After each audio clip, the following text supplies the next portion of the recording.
संतोष देशमुख खून प्रकरणानंतर राजीनामा द्यावा लागलेले माजी मंत्री आणि परळीचे आमदार धनंजय मुंडे सध्या वैयक्तिक आयुष्यातील वादाळामुळे चर्चेत आहेत.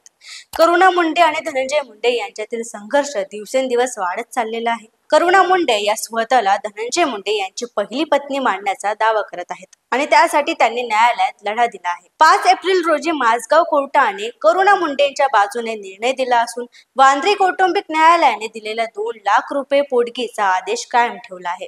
नमस्कार मी दिव्या, तुम्ही पाहताय सत्य पे सत्ता म्हणजे थोडक्यात पण महत्वाचं. या पार्श्वभूमीवर धनंजय मुंडे यांनी आपली बाजू न्यायालयात सविस्तर मांडली आहे.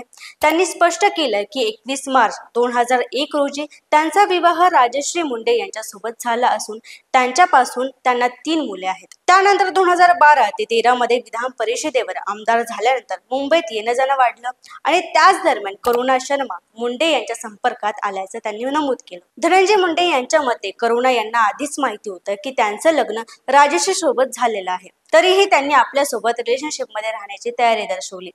पुढे दोघांना 2 मुलं झाली आणि मुंडे यांनी त्यांना स्वतःचं आडनाव दिलं. मात्र आमदारकीनंतर करुणा यांनी पैशांची मागणी सुरू केली असा आरोप त्यांनी कोर्टात केला.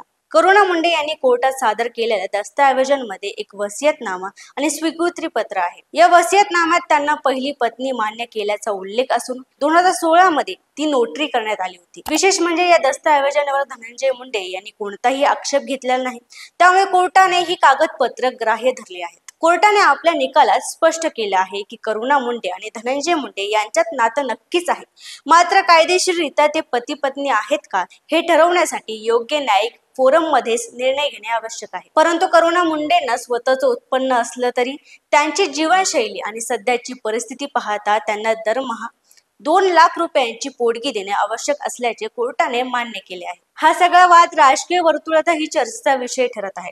धनंजय मुंडेंच्या राजीनाम्यानंतर आणि आता त्यांच्या वैयक्तिक जीवनातील संघर्ष उघड झाल्यामुळे विरोधकांकडूनही या प्रकरणावर लक्ष ठेवले जात आहे. करुणा मुंडे यांनी मुलाखतीद्वारे आपल्या नात्याचा उलगडा केल्यामुळे जनतेमध्येही या प्रकरणाबाबत उत्सुकता वाढली आहे. या पार्श्वभूमीवर केवळ कौटुंबिक संघर्ष मर्यादित राहणार की याचा राजकीय परिणामही होणार याबाबत प्रश्न उपस्थित होत आहेत. तसेच कायदेशीर दृष्ट्या करुणा मुंडेंना पत्नी म्हणून मान्यता मिळेल का याबाबतचा अंतिम निर्णय येत्या काळात घेतला जाईल.